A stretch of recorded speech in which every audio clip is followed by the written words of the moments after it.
Hello everyone, welcome back to my new vlog. आज हम दोनों निकल पड़े हैं घूमने के लिए मार्केट, क्योंकि आज का मौसम बहुत प्यारा हो रहा था। तो हम सबसे पहले जा पहुँचे हैं ये शाओमी करके शॉप है ये भैया की। इनका नाम शुभम भैया है। ये हमारे मोटू से प्यारे से भैया हैं। इनको सब लाला जी बोलते हैं। और ये देखिए कितनी प्यारी स्माइल पास कर रहे हैं क्योंकि इनके पापा जी भी पीछे खड़े थे, तो ये बहुत ज़्यादा शर्मा रहे थे।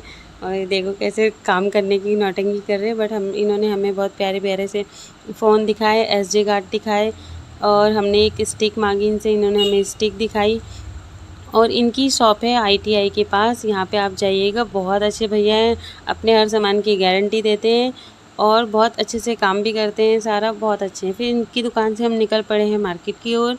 यहाँ पे हम आए हैं सदर बाज़ार। ये हल्द्वानी का सदर बाज़ार है, जो यहाँ पे आपको ड्राई फ्रूट्स वगैरह, ये देखिए कितनी प्यारी शॉप है यहाँ पे ड्राई फ्रूट्स की। इनके बगल में है आपकी ये पूजा सामग्री की शॉप। यहाँ पे आपको सभी सामान उपलब्ध होगा। ये सदर बाज़ार है, ये वाली सीधे सारी ये जो पूरी गली है ये सदर बाज़ार की है। और इसको पूजा के सामान ही मिलता है इस गली में सारा।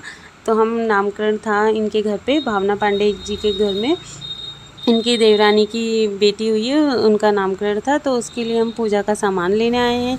तो यहाँ पे हमने बहुत सारी शॉप पे पूछा, इन्हें चाहिए थी धोती, येलो कलर की धोती जो बनी बनाई होती है, जो आराम से आसानी से पहन सके। वो अपने हस्बैंड के लिए लेने गई थी।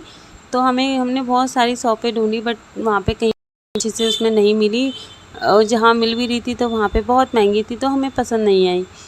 तो हमें काफ़ी कम रेट में चाहिए थी, क्योंकि देखो बार बार तो यूज़ होती नहीं है, एक ही बार पहननी थी। इस वजह से हमने सोचा थोड़े कम प्राइस में लेंगे। तो हमने बहुत सी शॉप में गए, हमने हर जगह पता करा, बट मिलने का नाम नहीं लेती। बट ये यहाँ पे जो एक ये भाभी है, इनकी शॉप पे हम गए। ये बहुत अच्छी भाभी है। किसी को वरमाला जो होती है जो वो दिखा रही थी, बट हमने उनकी भी हेल्प करी, बोला याली नहीं याली लो।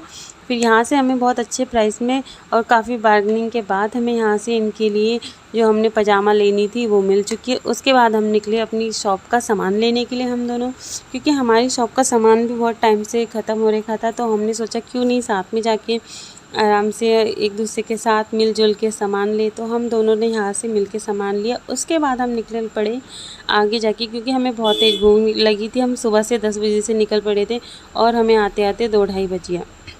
तो यहाँ से हमने खाई बिरयानी खाने के बाद हम थोड़ा सा आगे निकले, तो हमें यहाँ पे मिला पहाड़ी खीरा। इसे पहाड़ी ककड़ी भी बोलते हैं, और ये बहुत टेस्टी होती है क्योंकि ये पहाड़ की होती है।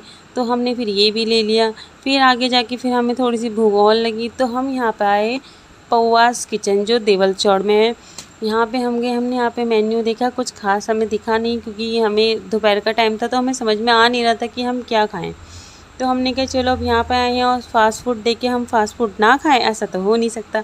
फिर हमने इनको एक प्लेट चिल्ली मोमोज़ का ऑर्डर दिया, और यहाँ पे हम तब तक वीडियोस वगैरह बना रहे हैं। हमने फिर चिल्ली मोमोज़ का ऑर्डर दिया। ये आ चुके हैं हमारे टेस्टी से टेस्टलेस चिल्ली मोमोज़। तो ये कुछ खास थे नहीं, हमें पसंद नहीं आए, बट ये क्या है वीडियो में उन्होंने ऐसे कर दिया। उसके बाद आ चुकी हूँ मैं अपनी शॉप में। शॉप में आते ही मेरी एक कस्टमर आई थी जिनकी हेयर स्ट्रेट करने थे। तो ये देखिए इनका रिज़ल्ट है ये बात का, जो पहले का था वो देखिए थे, इनके बाल कितने डैमेज थे। तो इनका मैंने स्ट्रेटनिंग करा। ये बहुत देर से मेरी शॉप खुलने का वेट कर रही थी, कहीं दूर से आई थी। तो फिर हमने इनके हेयर स्ट्रेट करी है। ये कस्टमर मेरी बहुत खुश होके गई, कह रही वाह मज़ा आ गया, ऐसा लग रहा है जैसे मैंने स्मूथनिंग कराई है। उसके बाद आई मेरी सेकंड कस्टमर, इन्होंने कराया अपना क्लीनअप। तो क्लीनअप करने के बाद हम इनके, क्योंकि क्लीनअप की मैं वीडियोस नहीं ले पाई, इसलिए लास्ट में मुझे याद आया कि नहीं एक वीडियोस ले ली जाए। तो हमने इनकी थोड़ी सी वीडियो बनाई, क्योंकि क्लीनअप पूरा हो चुका था, बस इनका फेस पैक रिमूव करने की बारी थी। उसके बाद ये हमारे कस्टमर का चमचमाता चेहरा, और ये काफ़ी खुश हुई क्लीनअप कराने के बाद। फिर उसके बाद नाइट हो गई। नाइट में मैं अपने घर गई, तो मेरी बेटी ने एक कांड कर रखा था मेरे घर जाने से पहले। मैं इसको शाम को 4 बजे जाते वक्त ट्यूशन छोड़ के आई, और आते वक्त इसने देखो कितनी सारी चोट मार ली, पूरे चारों हाथ पैर फोड़ रखे हैं। और मैंने इससे बोल के भी आई थी आपने आना है तो दादी को बता देना, बट नहीं, ये ज़्यादा हीरोइन बन रही थी और ये खुद आई। और ये जब आई तो इन्होंने देखा कि यहाँ पे सामने से बहुत गाय आ रही थी, तो ये डर के मारे भागी तो इनकी चोट लग गई, चारों हाथ पैर फोड़ लिए। उसके बाद इन्होंने डिमांड करी, मम्मा मुझे पिज़्ज़ा खाना है, क्योंकि इन्होंने मुझे पिज़्ज़ा का सामान लाते हुए देख लिया, तो बोली मम्मा मुझे पिज़्ज़ा खाना है। तो ये रात के 8:30 बजे मैंने ये पिज़्ज़ा बनाया, क्योंकि मैं होममेड पिज़्ज़ा ज़्यादातर होममेड पिज़्ज़ा ही बनाती हूँ। वैसे सभी चीज़ मैं घर पे ही बनाना पसंद करती हूँ। मैं शॉप से थक के आई हूँ, पूरे मार्केट से थक के आई हूँ, बट मेरी बेटी की डिमांड थी और फिर मुझे भी टेस्ट करना था। काफ़ी दिनों से खाया भी नहीं था, तो मेरा बहुत मन था पिज़्ज़ा खाने का, मेरी बेटी का भी। तो यहाँ पे मैंने सारी सब्जियाँ काट ली है पिज़्ज़ा की। ये मैं बनाऊँगी कढ़ाई में।